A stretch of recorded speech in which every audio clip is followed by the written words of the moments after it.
Olá, gente. Finalizando então esse ciclo de palestras, nós vamos falar um pouquinho das quedas em pediatria. Diferente de tudo que a gente ouviu até agora, da quantidade de artigos, de guidelines, na população focada em adulto, nós não temos tantos dados na população pediátrica. Então, a pesquisa ainda das quedas na pediatria não é tão rico como a gente tem no adulto, tá? Mas eu tentei compilar um pouquinho das informações e trouxe aqui um pouquinho para vocês. Pode passar, Lei, por favor. Primeira coisa, quando a gente pensa em pediatria, quando a gente pensa, né, nas nossas crianças, cair é um processo natural do desenvolvimento infantil. Então, quando as nossas crianças estão passando, né, pelas etapas do desenvolvimento motor típico, que ela começa a engatinhar, a sentar, a ficar em pé e a andar, o cair é um processo natural desse processo. E é justamente pela criança não ter ainda uma coordenação motora de uma forma mais amadurecida, essas quedas são tão comuns realmente durante a infância. Quando a gente traduz, né, isso que eu acabei de falar para vocês, para a nossa população de neuropediatria, a gente até ensina nossos pacientes a caírem, né? Então, quando eu estou trabalhando com um paciente com paralisia cerebral, que estou treinando muleta, a gente faz treino de queda específico com esses pacientes, porque eles precisam aprender a cair. Né? Então, pensando nesses dois públicos, que primeiro na população típica, cair faz parte de um processo natural, e na população realmente que a gente trabalha de neuropediatria, eu preciso treinar esse cair, porque a queda vai fazer parte de um processo natural, tá bom? Pode passar, Lei, por favor. Porém, gente, o que nós temos que pensar? Essas quedas, a grande maioria dessas quedas nas crianças, elas levam a consequências pequenas e não tão graves. Então, o joelho ralado, né? Um galo na cabeça ali que essa criança aparece. Porém, um dos nossos principais objetivos, que é o meu principal objetivo dessa aula, é tentar conversar um pouquinho com vocês de como que nós podemos minimizar quedas mais graves, porque podem ocorrer nas crianças quedas mais graves, né? Então, eu falei para vocês que queda é um processo natural da criança, porém, quedas que sejam realmente de uma consequência pequena, quedas que fazem parte realmente da rotina. Porém, nós temos quedas que são realmente mais graves, que podem levar a causas, a lesões realmente graves para essa criança, e em alguns casos até óbito. Então, o nosso principal objetivo, quando eu penso na criança, é minimizar essas consequências, dessas lesões mais graves e o óbito dessas crianças, tá bom? Então, nós precisamos ter um conhecimento muito grande, realmente, né, sobre como evitar esses tipos de acidente, ou, né, pelo menos tentar minimizar o máximo possível desses impactos negativos que uma queda realmente pode levar nessa população infantil. Então, gente, quando a gente pensa, né, por que as crianças são realmente muito vulneráveis às quedas, a gente tem que pensar que do desenvolvimento infantil, essas crianças são propensas a caírem, né, e terem realmente, às vezes, algum machucado, alguma queda realmente quando comparado a esse adulto. Então, o que é importante a gente pensar, né, que a criança, quando ela está ali no desenvolvimento motor dela, ela não tem uma capacidade suficiente para reconhecer situações de perigo. Então, às vezes, a criança não tem tanto essa maturidade de enxergar o que é um perigo ou não para ela. Então, a gente tem aí vários relatos na literatura, né? Vários pacientes que já chegaram para a gente, que às vezes o relato da mãe é, poxa, ele estava assistindo um filme em casa, ele viu lá que o Superman estava voando pela janela e ele tentou fazer a mesma coisa do sofá, caiu, bateu a cabeça no chão, né? Ou casos até mais graves de pessoas que pularam na janela achando que era o Superman, achando que era o Homem-Aranha. Mas isso, né, tem muita gente que fala, gente, mas como assim? A criança, ela não tem, né, esse critério de julgamento de pensar que realmente isso pode ser realmente perigoso, né? E reconhecer situações que são perigosas. Então, quando as crianças pequenas a gente tem que estar perto da escada, coloca a mão na escada e rola a escada. Então, ele não tem esse julgamento crítico de pensar, isso é perigoso, eu posso cair, eu posso me machucar, eu não posso fazer isso, eu não tenho um superpoder de voar, tá bom? Então, justamente, às vezes, por conta dessa imaturidade da criança, que ela tem uma maior vulnerabilidade para as quedas. Pode passar, Lê, por favor. Então, quando a gente pensa também em outros fatores que pode levar essa criança a ter uma vulnerabilidade para queda, a gente pensa que o corpo da criança é mais frágil quando comparado com o adulto. Então, as crianças, ela têm uma menor capacidade de absorver esse impacto de uma queda, né? A gente já viu muito focado na população adulta até agora, né? Todos os prejuízos, todos, né, tudo isso pode levar no adulto, mas na criança também. Então, a gente pensa que o corpo da criança é mais imaturo. Então, a pele é mais delicada, os órgãos internos ainda não estão formados, né? Eles ainda estão em processo de formação, o esqueleto é mais frágil dessa nossa criança, né? Os ossos são mais frágeis, né? Quando a gente pensa em formação de crânio, eu não tenho a formação completa desse crânio ainda em crianças menores. Então, por exemplo, se uma criança pequena, ela cai e bate a cabeça no chão, a chance dela ter uma lesão, um traumatismo, é muito maior quando comparado com o adulto. Então, isso, né, quando a gente pensa na reabilitação, na neurologia, o quanto que a gente tem desses pacientes que chegam para a gente com traumatismo crânioencefálico em decorrência de algum acidente na criança, tá? E só para diferenciar para vocês, quando a gente pensa em crianças que chegam para a gente até com 2 anos de idade, que sofreram alguma queda, algum traumatismo, a gente fala que essa criança tem uma paralisia cerebral de uma causa pós-natal. A partir de 2 anos de idade, a gente não chama mais de paralisia cerebral. A gente fala que é uma lesão encefálica adquirida na infância, tá bom? É importante a gente ter essas duas diferenciações na nossa cabeça. E uma característica também que é muito marcante, quando a gente pensa em crianças mais ou menos até 4 anos de idade, é que os membros superiores são maiores quando comparados aos membros inferiores. Isso já leva essa criança a ter um pouquinho mais de desequilíbrio e pode levar ela a ter uma tendência maior à queda, tá bom? Mas isso é típico, tá? É esperado que a criança tenha esse comportamento, tá? E por isso que a gente tem que ficar de olho nessas alterações. Pode passar, Lê, por favor. Crianças de 5 a 14 anos, as crianças que estão ali na escola, elas começam a ter um interesse maior para velocidade, para aventura. Então, a criança que quer começar a correr, a criança que quer começar a participar de algum esporte, né, alguma modalidade esportiva. Então, a gente precisa realmente ter uma atenção muito especial para essa população, porque às vezes nas brincadeiras que eles têm no dia a dia, eles podem acabar se machucando, tá? Pode passar, Lê. Eu peguei esse artigo, gente, saiu na Sociedade Brasileira de Pediatria, agora, né, dia 25, saiu hoje, às 2h32 da tarde. Desculpa, gente, saiu em abril. Eu vi 25, eu fui para onde? Saiu há 3 meses atrás, 2 meses atrás, agora em abril. E ele trouxe esse anúncio para a gente que fala que no ano de 2023, mais de 33 mil crianças foram hospitalizadas, foram levadas ao SUS por conta de quedas. Então, é um dado realmente muito alarmante aí, quando a gente pensa só no ano passado, a quantidade de casos que essas crianças foram parar no hospital por conta dessas quedas. Pode passar, Lê, por favor. E aí, quando a gente pensa nos principais tipos de quedas que essas crianças têm, a nossa principal quantidade de quedas ali, quase 50% dessas quedas, não foram especificadas durante o momento ali que eles chegaram para registrar essa queda.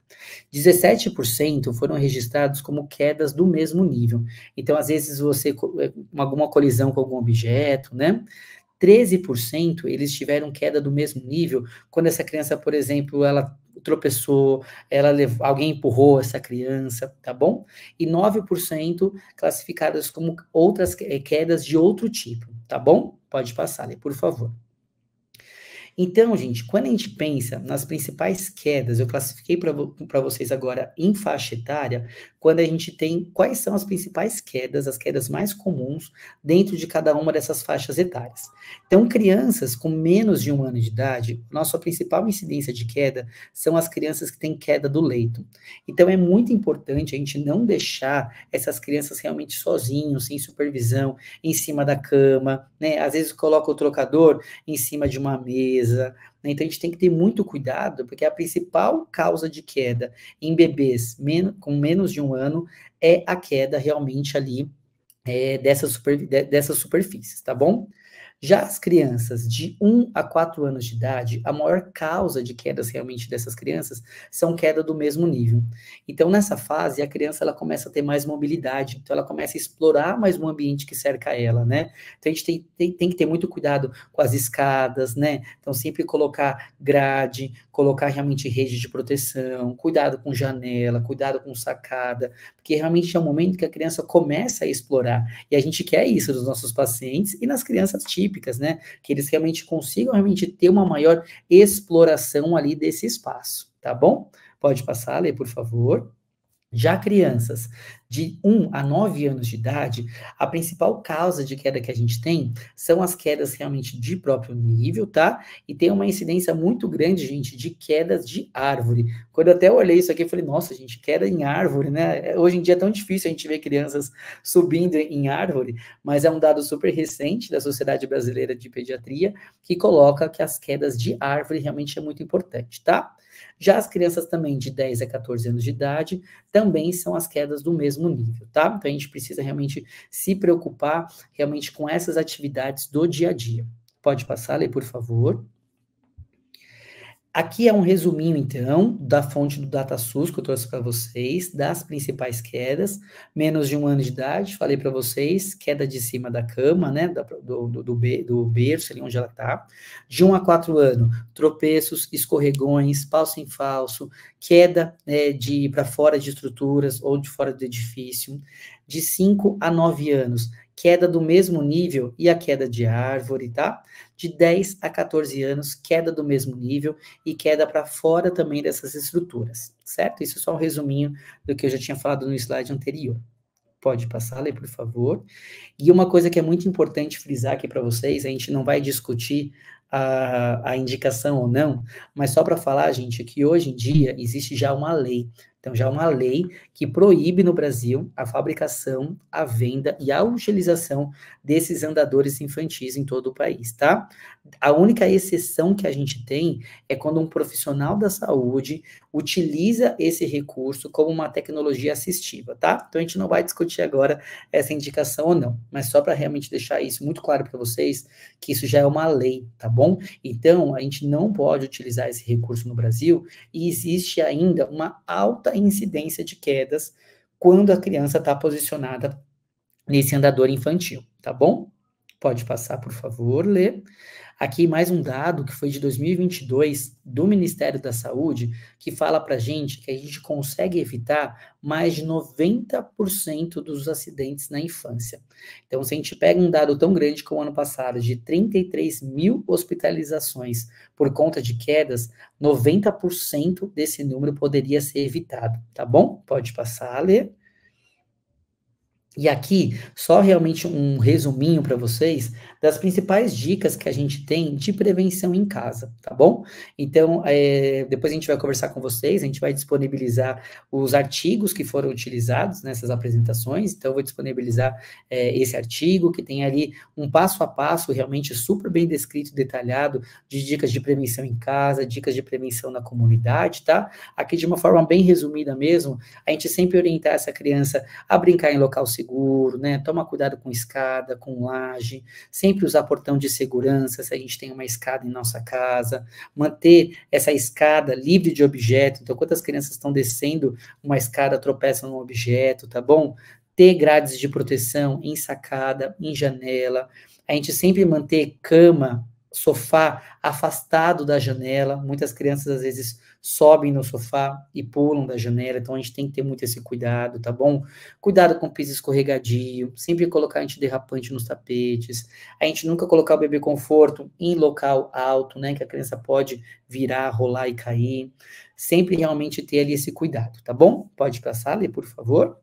E agora na rua, né, então a gente toma cuidado realmente onde que essa criança está inserida, a gente não quer privar essa criança, a gente não quer ser super protetora com essa criança, mas ter cuidados básicos que a gente tem, então se a criança está começando a andar de bicicleta, de patins, que coloca um capacete, que coloca uma joelheira, que coloca uma cotoveleira, pelo menos no começo, até ela ter uma habilidade maior para fazer essas atividades, tá bom? a gente sempre preconiza nesses parques, né, que seja um piso com anti-impacto, né, emborrachado. Isso ajudaria a minimizar esse impacto dessas crianças, tá bom? Então, nos parquinhos, nas áreas mais sociais, né, a gente sempre orientar a criança a evitar a brincadeira de empurrar, tá bom? Certo? Isso é só um resuminho que depois vai ter o artigo na íntegra, tá bom? Pode passar, Lê, por favor. E aqui, gente, quando a gente pensa, né, focado agora na fisioterapia, né, em medidas de avaliação do equilíbrio para a criança, a gente não tem também tantos instrumentos de avaliação como a gente tem no adulto, né, que nem a Zódia mostrou ali um monte de escalas de avaliação, né, que são sensacionais. Em criança a gente não tem tanta essas escalas de avaliação e numa população ainda menor, né, então geralmente a gente tem as escalas que vão a partir de 7 anos, de 10 anos, tá? Uma das que eu mais gosto de utilizar é essa escala de equilíbrio pediátrica, tá bom? Ela já é validada por português, ela consiste em 14 itens de avaliação, numa pontuação máxima de 56. Então, uma medida de avaliação muito legal que a gente pode utilizar com as nossas crianças, né? Ela foi validada por uma população típica e validada também por uma população com paralisia cerebral, para conseguir realmente avaliar como que está o equilíbrio dessa criança. E a gente sabe que existe essa correlação, né? Quanto pior o equilíbrio da minha criança, maior a incidência de queda. Então, a gente consegue já estar fazendo um programa de prevenção se eu sei que essa criança ela tem um equilíbrio mais prejudicado, mais comprometido. Então, eu posso colocar isso no meu objetivo terapêutico de melhorar realmente esse equilíbrio para uma prevenção de quedas, tá bom? Pode passar, por favor, Lê. E aqui, gente, meu último slide, eu deixo essa dica de curso para vocês. Existe esse site que se chama Criança Segura. Toda a minha fonte de pesquisa foi retirada desse site, tá bom? É um site aqui do Brasil que é muito bacana. E existe um curso online que eles dão lá, que é um curso online gratuito de 4 horas, que se chama justamente isso, Prevenções de Acidentes no Dia a Dia. Um curso 100% online, dá certificado. Então, eu estava acompanhando o chat aqui, um monte de gente está na graduação, falou, olha, isso vai valer como horas complementares. Esse curso vale muito como horas complementares, tá? É muito bacana. E ele passa realmente ali um geral de 0 a 14 anos de como que a gente pode estar auxiliando esses pais nessa prevenção de acidentes do dia a dia, tá? Então vale super a pena, gente. E o site mesmo é muito gostoso, assim, são mensagens bem simples, né? Tem a parte do andador lá, ele fala bastante, tem um artigo inteiro sobre o andador, tem vários outros assuntos interessantes, sempre relacionados com acidentes na criança, né? Como que a gente pode melhorar essa prevenção dessa criança, tá bom? Certo, gente?